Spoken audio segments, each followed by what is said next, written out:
What's up, everyone? It's official. The snow has finally arrived. Last night there was supposed to be rain or snow at my house. And a little bit of snow came down, a little bit of rain, and then everything was frozen over in the morning. I had to pour some warm water on the door handles and stuff to get this thing to open because of all the rain and stuff that settled, and then it froze overnight. Right now it's about 27 degrees Fahrenheit right now. And I figured, well, let's take a chance again on going up, into higher elevation to see if I could find some snow. And it's about probably a good 3 inches on the ground. A good solid 3 inches. And it's so awesome.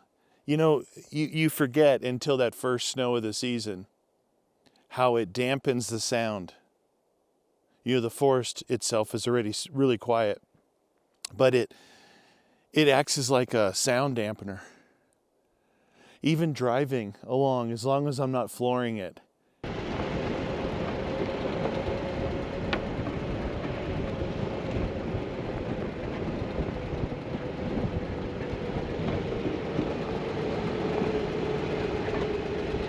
With the window open, so I can hit a tree and all the snow can come in the window.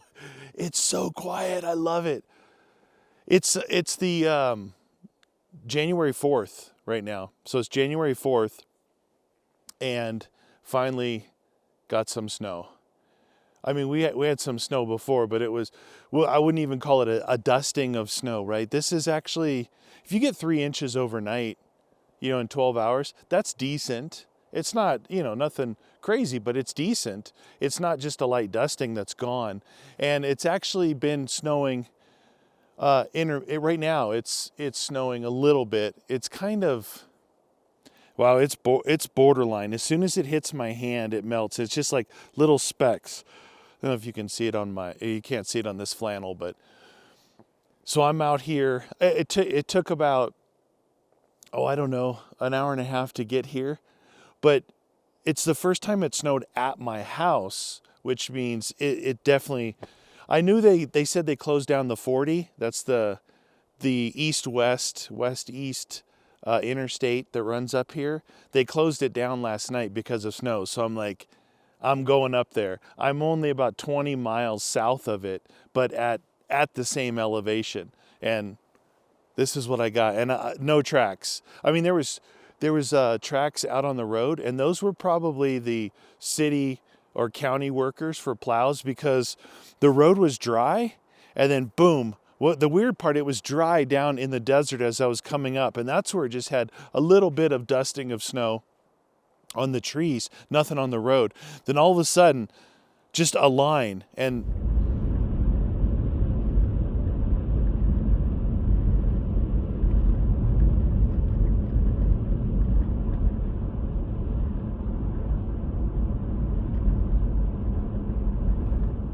up here, it wasn't plowed, but there was tracks from definitely some county worker who had went through there. But after that, as soon as I turned in, there's been nothing but animal tracks. And I always forget just how clear you can see the animal tracks in the snow. You go to your favorite camping spots, your cooking spots, and you just see how much actual animal activity is right there around your area.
pretty nice. Still snowing.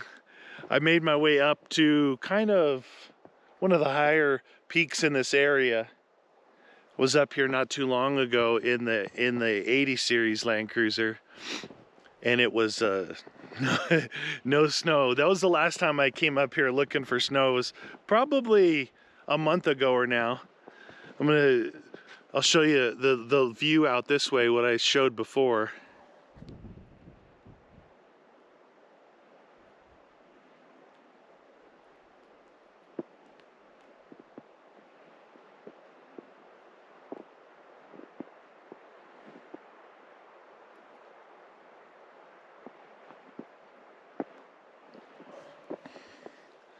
Pretty good amount.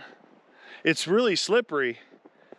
It's powdery, but the rocks, the rocks are still pretty well defined, because these trails have some pretty good rocks underneath them, or boulders. So when you get on those things, the traction control's working overtime today. I was getting kicked sideways, and it was a lot of fun. All the trails that I take, they completely transform into something different. It's really bright. Like, the sun is, it's overcast, but the sun is working its way through. So having your shades off is not the best thing. The Lexus is doing good as usual. This is a really good snow machine. There's no lockers on this thing as far as axle lockers, so it relies on its traction control when it gets slippery like that. But being that it's independent front suspension, when the snow gets really deep, it actually can plow through it easier than the Jeep or the 80 that have the solid axle, or even the 60 series, because that solid axle hangs down and it creates a huge dam, a wall of snow. So an independent front suspension car kind of has a high point in the center, and all you have sticking down is your lower CVs by where your tires are. So there's a lot less rolling resistance you get out of these. So they do really well in deeper snow. And again, I'm a fan of the tall, skinny tires myself. For snow and use like that. I feel it's kind of the same theory, less rolling resistance as you're going through something. I haven't even let any air out of my tires. I traditionally don't. I know that everyone on YouTube does. It's like the first thing they do as soon as they hit dirt. And some people do it to protect the track. And most people do it because it gives them a better ride, like a smoother ride. And then ultimately you do it for better traction. But if you drive normal, you're not going to mess up the track. If you start spinning your tires and digging holes, that's a different story. I'm not digging holes here. This is where you're at. It depends on like who you're watching and what you're seeing. If you're in an area that will dig, then yeah, you need to do everything you can not to dig giant holes in the track and mess it up. But out here, it's clay and rock, and unless it's like pure mud, like in the monsoon season, you're not digging down. You're just gonna spin on top of the surface. So then I don't let air out of my tires, but I run traditionally lower pressures all the time. I'm running like 32 PSI in these, and I know that sounds like a lot, but probably 35 to 40, somewhere in there would be normal for all around use. But I can run lower pressures because these are E-rated tires on not too heavy of a vehicle, and it works really good.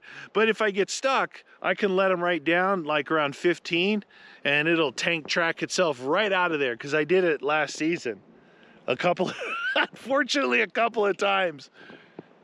Oh, it's so beautiful up here.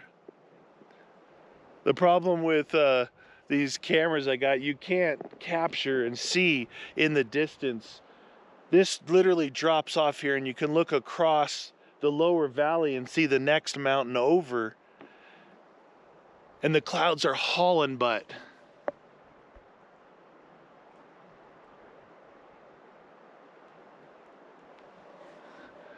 They're really moving through here.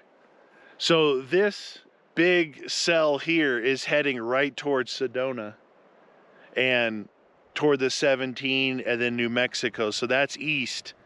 This big thing's heading that way. And then looking up here, this is the Grand Canyon this way. It's really windy, and it dropped down to about 22 degrees. It's about 22 Fahrenheit right now, and I only have my flannel on, obviously. I did bring my thicker jacket, my gloves and everything. But you don't need too much of that if you're inside the car driving. But you know, if something happens, you're gonna wanna have your cold weather gear. I do have my insulated Duluth fire hose pants on today. When I first moved to Arizona in the winter, I was that guy. I was wearing shorts and a big kind of puffy jacket. I was that guy. Because my legs never really, they don't get cold, right? It's your core that you want to keep warm.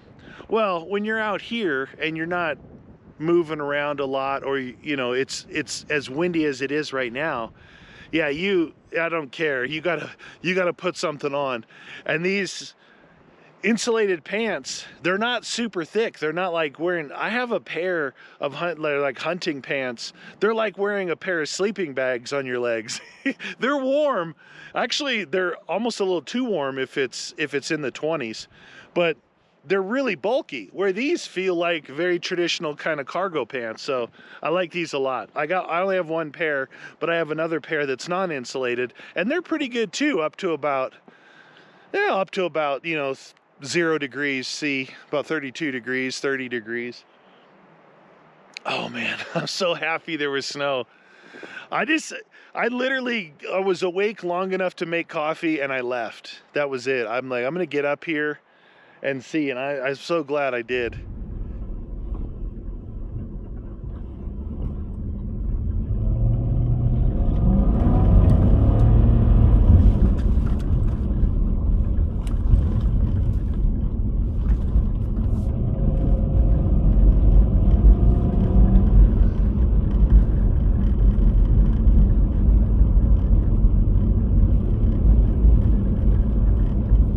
All right, well, it's a few days later now from the last little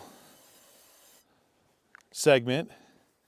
I thought I was going to go out the next day, but it ended up being the skies had cleared like they had said they would, and it got really cold, obviously with no clouds.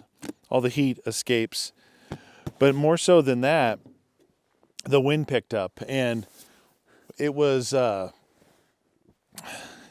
got to be able to talk and prep at the same time. It was really cold. It was in the, I don't know, low 30s. It was 20 in the morning, but it got up into the 30s. But the wind chill took it right back down. And it was, you know, just going out front at my house, because I was going to be going local, which I am now. I'm in the local mountains. I wanted to see the difference in the snow, but it's hard to tell what the difference is now because it's been 2 days. I got some simple leftover steak from Walmart. We got some Walmart steak. And I know I've been touting on inexpensive steak, but this one here is not top sirloin, which is the one I really like. And it's not very good. Yeah, it didn't taste very good at home. It comes with like four steaks in there. Just doing a little black salt and pepper right now. Yeah, so we cooked 2 of them at home on the grill, and then I saved 2 for out here. And it's not that they were bad.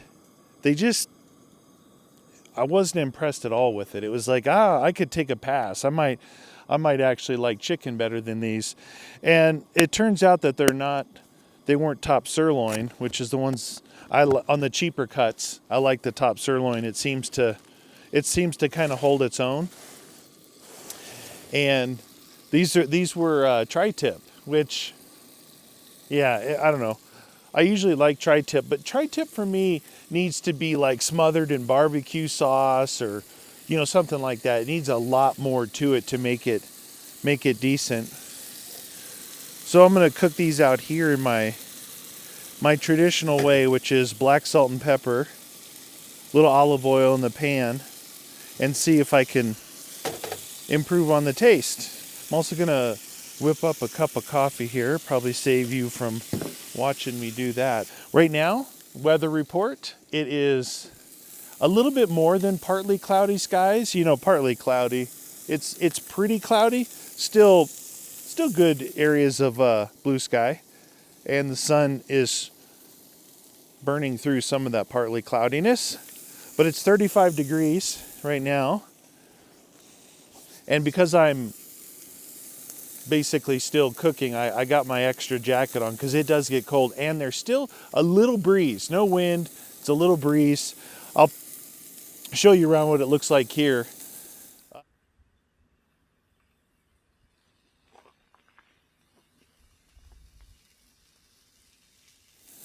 It's not too bad. It must have gotten pretty decent snow a couple days ago because there's still, you know, there's more than a dusting on the ground, but where I'm standing right now, it's bare. It's an open spot with the trees so the sun can come straight down on it.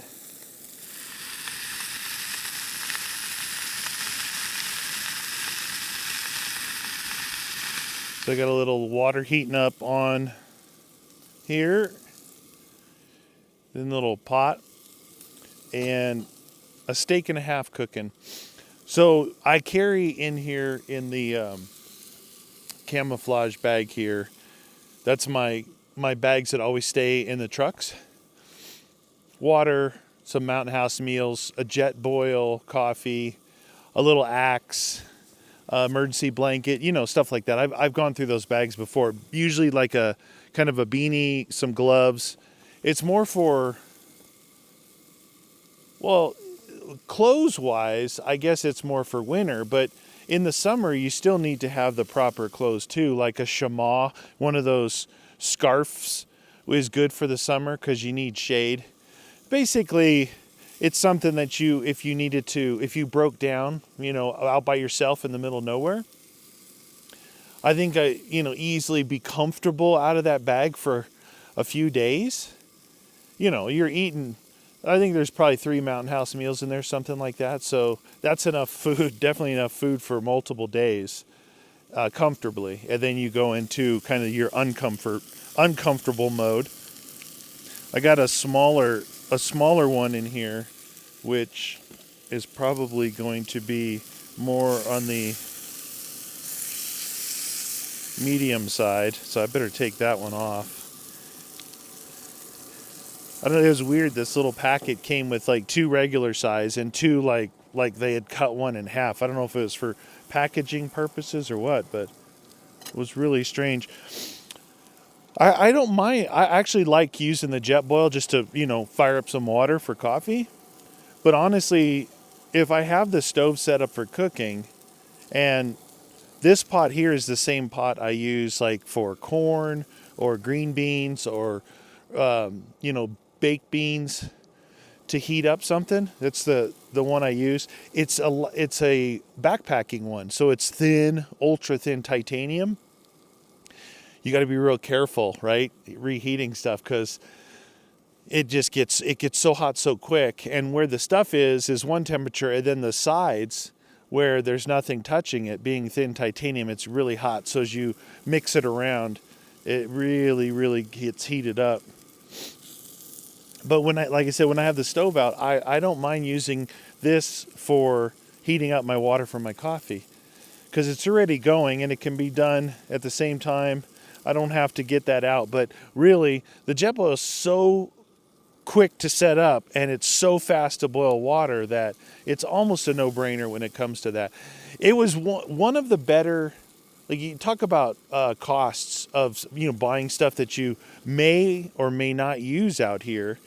A jet boil for me, and that specific one that I have is the Mini Mo. So the jet boils are pretty tall and narrow like this. The mini mow is shorter and fatter, almost like this, right? Size-wise. If you look at the size of that, it makes it viable as a cooking pot to reheat or heat up soups, stuff like that in. And I like that a lot. The only problem with this pan is when it's empty, the little handle makes this thing want to flip over for some reason, because it's just like ridiculously lightweight. But the Jetboil, the Mini Mow one, it doesn't seem very popular because I don't ever see anyone else using it. But I've used it to heat up, beef stew and stuff like that. But it's wider. It's easier to get in there and stir things. I really like that one. And it's probably one of my best, most used purchases. So if you buy something, it may be a good item, but if you never really use it, do you really need it? Where that, every time I'm out here, I'm making coffee, or I can heat up a stew with it. And that's why I actually had to eventually buy a second one, because I have 2 of these bags that I made up, and I still have to move them from vehicle to vehicle, but one stays in here and one stays in the 80 series Land Cruiser, because those are my 2 primary kind of off-roaders. This one's probably done. Let me take this off.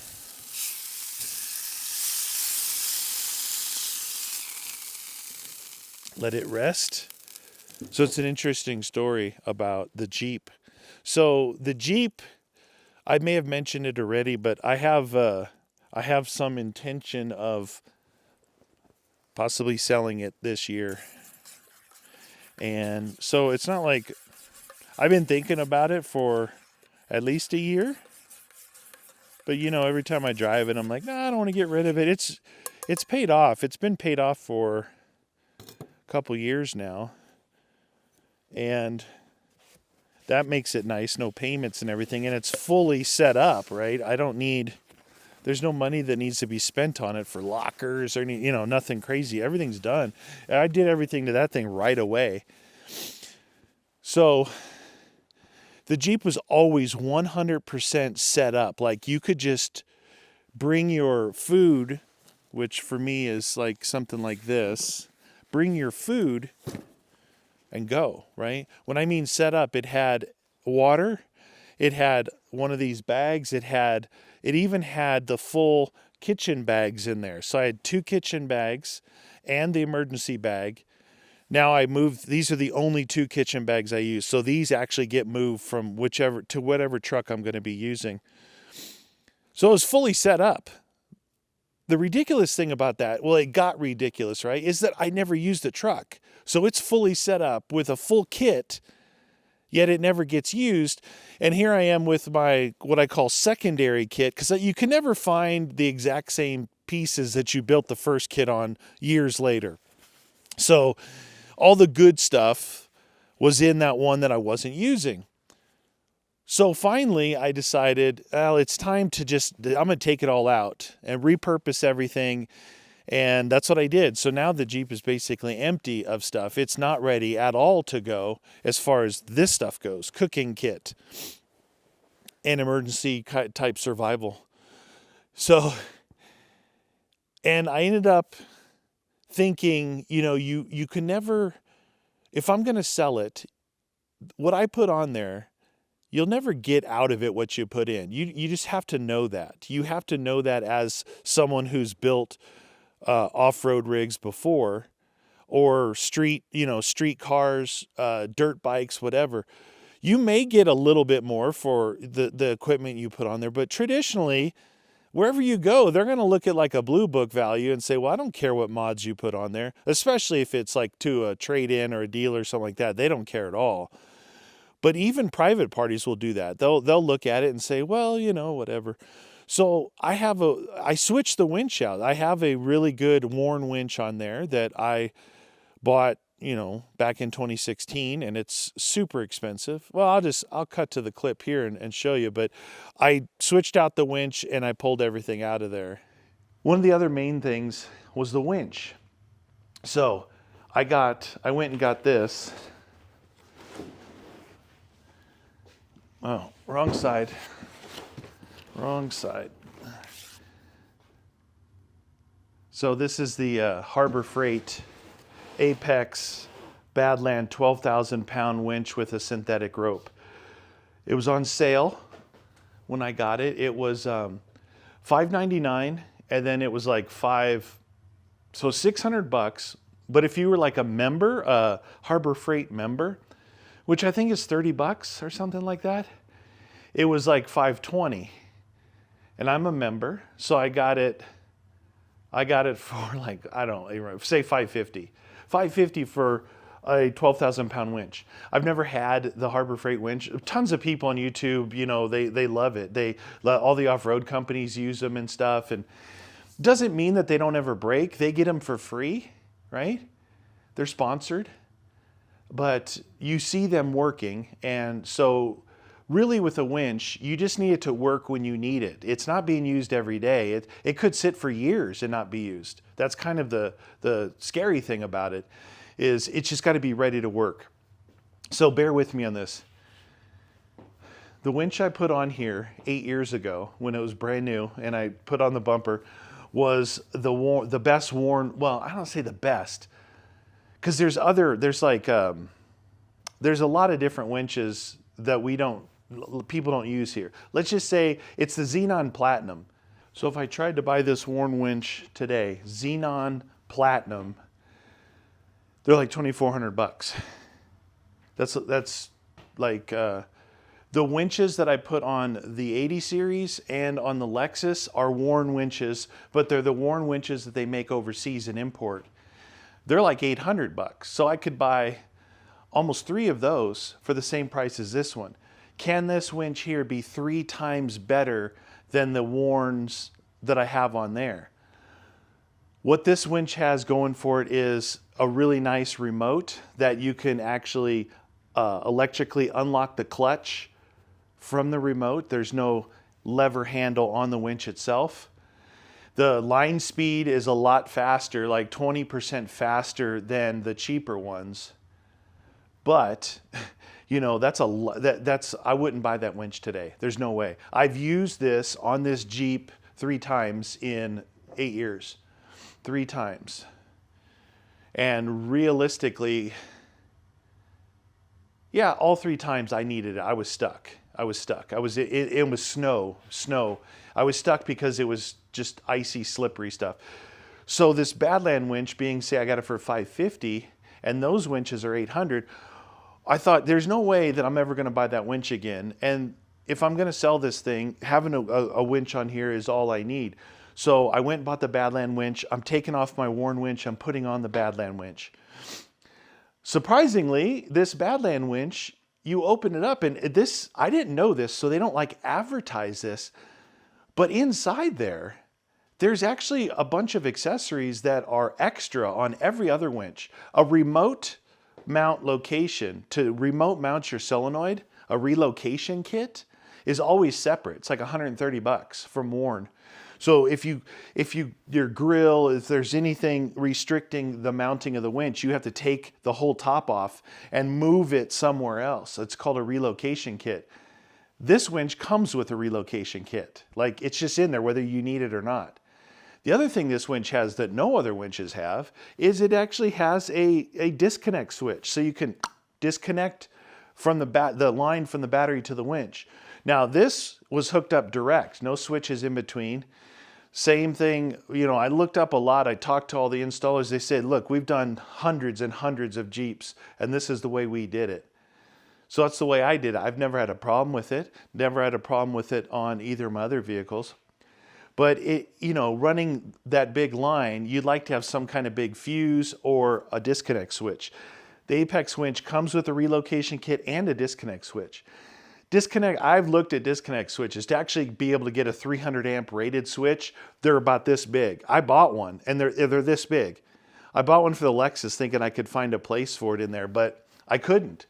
So I got a fuse. A big fuse. It's like this big and it's like slides in. It's got this big huge fuse holder. So I can actually disconnect that if I want. Slide it down. It's got like a 14 millimeter stud and bolt nut on there to lock it in. So it's really good. Like I said, the Jeep, I've torn it down in anticipation of possibly selling it, but at the new year, Jeep did a lot of big discounts on new vehicles. They're trying to move vehicles. So I'm not thinking about putting it up right now because of that. And also, Toyota, the new Tacoma's dropping, the new Lexus is dropping. Not that these are in the same category, but some people are excited about those types of things, so they're getting rid of what they have to get something new. It's just not really. I don't think it's a good time to try right now. So I'm not in a rush, honestly. I'm up in the air about it. If I didn't have so many cars, then I would definitely keep it because it's incredible. It's got the biggest tires of any, off-roader that I have. It's the well, I was going to say it's the only twin lock vehicle, but I did put lockers front and rear in the 80 now. But leading up to this, it was, if you really got to go somewhere nuts, crazy, rocky, it's got all the underbody protection. It's got the really heavy duty rock sliders. The 80 can go a lot of places, but it doesn't have the armor on it yet. I don't know if I do like an overland setup, which is a little bit, I was going to say, the overland setup should be not without all that stuff on there, but it seems like the overland community is more, they like to mod out their vehicles more than even traditional off-roaders. Big, full, underneath the rock sliders, the tire carriers, all this crazy stuff. I was going to say a lightweight, maybe overland is not the right word for it. I don't even know what the right word for it, but kind of a lighter weight, without all that weight. I do like that. The way the Lexus is set up, it makes a big difference trying to do stuff without all that weight holding your vehicle down. So that's kind of was my idea, but you never know. Nothing's ever set in stone. I may get, rock sliders for the 80. And the thing when I say rock sliders, it's not because I feel like belly dragging my car like a turtle on a fence post over giant boulders. I try and drive to where I don't have to do that. But it's there in case you get in a situation that there's no other choice and the boulder would come up and actually hit your door sill and really do a lot of damage, and it's very costly to repair that down there. I don't think I have a scratch on my rock sliders on the Jeep. And it's not because I haven't off-roaded it. It's just because I don't go and, do this number when I don't have to. That's it's not that I'm afraid to, but there's other ways to do it. I think sometimes people just do it because there's a camera out. I'm not really sure on that, but it seems like to me they're there just in case, not they're there as a tool to use to bounce off a boulder. But if you're a real one of those crazy rock boulder guys like Rubicon and all that stuff, then it's inevitable. You're going to be dragging and sliding, and yeah, I get that. I totally get that.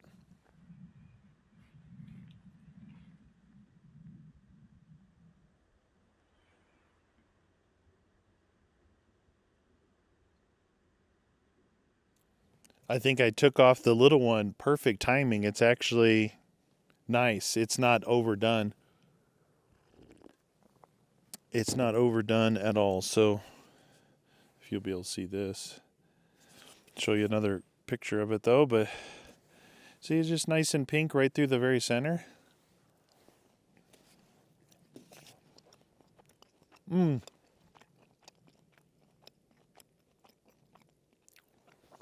Definitely better than the ones that we had at home out of the same package. So at home, I don't cook them.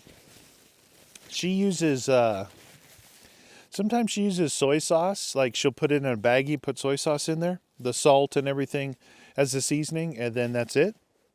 Out here, I use variety of salt and pepper mixes. This is Spice Lab Butcher's salt and pepper mixed in the same container. And then the one that got recommended to me by Timmy to try was actually I forget what it's called, all black, but it's black salt and pepper mixed together. So right there is the same thing. It's a salt and pepper mix. It's really good. I have it in this because the container it comes in is really big and it won't even fit in the side pouches of the little cooler there. But it's really good. And when I use the olive oil in there, as a lubricant, put the olive oil in there and do the salt and pepper like that, it creates a crust on it. That salt and pepper does. I think you can't be afraid to use, you can see it's not burnt. That's actually a crust. Because when you cut through it with the knife, you can really feel that crust go. And on some cheaper cuts like this, a little more salt and peppers, it's not a bad thing. You just got to be careful. It's really easy to oversalt things out here. So good. So much better than at home. I need to verify that it's not the cook. It's not the cook. It's the it's not the cook. It's the difference in how we prepare it. Salt and pepper versus whatever she had done. We have a little Weber mini Q. I mean, it's probably our third or fourth one that we've had since they came out. We had the full-size Q, but we like the mini Q. It's smaller. And we have the stand for it. The same stand worked for the regular full-size as the mini Q. We've had it for, I don't know, a long time, 15, 20 years. Or whenever they came out. We've been through one full size and 3 smaller ones. Because one of the smaller ones, one of them was used all the time on the outside in the yard. So eventually over time with weather and just using it all the time, it got really gross and we threw it away. The other one was bouncing around first in our 5th wheel trailer caravan toy hauler. It was bouncing around in there, and then we sold that and got a motorhome back in the early 2000s, and it was bouncing around under there for 6 years, and then it became the yard one, and then it was finally let out, and then we got one when we came out here, and they were all gray. They were all just like silver gray, but we got one of the blue ones now, kind of fancy colors, and that's the one we're using. I like them. They work really good. Actually, she cooks, because inside the house is only electric. Our last house, no, I mean, when we lived in California, we had a really nice setup, like a professional type gas setup. Big Ventahood, really nice. She hates the electric. I do too. I hate it.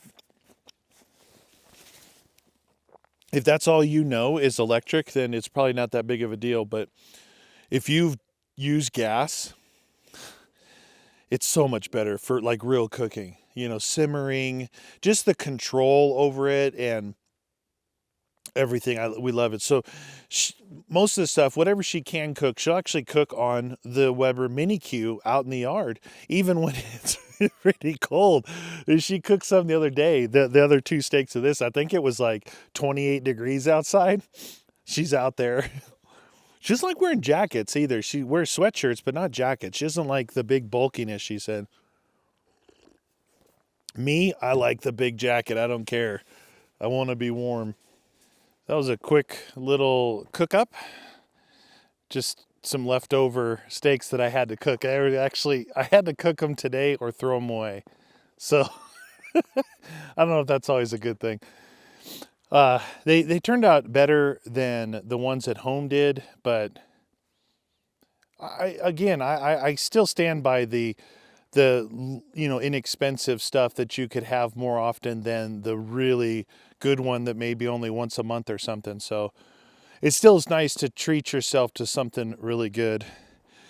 So a lot of rabbit tracks around here, some deer tracks. It's still, it's pretty, it's patchy over here. If you look over here, you can see, and like where the car's parked, because no trees above there. So pretty patchy on this side. The side behind me has got more, but that's because the sun doesn't hit, the sun's over there and it's a downhill. So it kind of has a better chance of staying in the shade. But when there's really good snow, it's, I don't know if you know how there's names for everything, you know? I'm a doctor of so-and-so. I'm an archaeologist. I'm an anthropologist. I'm a astronomer. I wonder if there's a name for someone who, besides tracker, right? Someone who studies tracks, footprints, paw prints, hoof prints in snow, sand, or I guess it would be a tracker, right?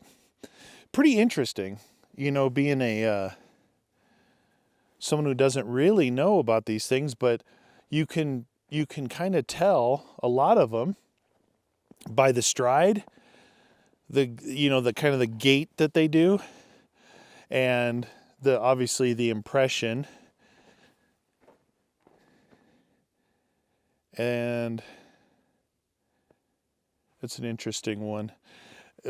Before I forget, what I'm saying is I really like that, because here in my local mountains, there is a ton of wildlife activity, a ton. Just from what I've seen, real quick, mule deer, whitetail, mountain lion, javelina, bear, wild turkey, obviously squirrels, rabbits, all those things. But what is these here? See if, from back there, I saw this guy. And then this guy. But upon closer inspection, this looks like rabbit. Like it stopped here, front, back.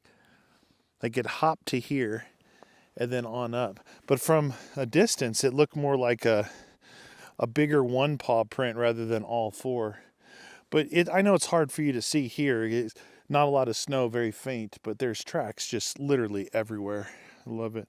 And then here, these tracks here, going this way, these are of the wild Lexus.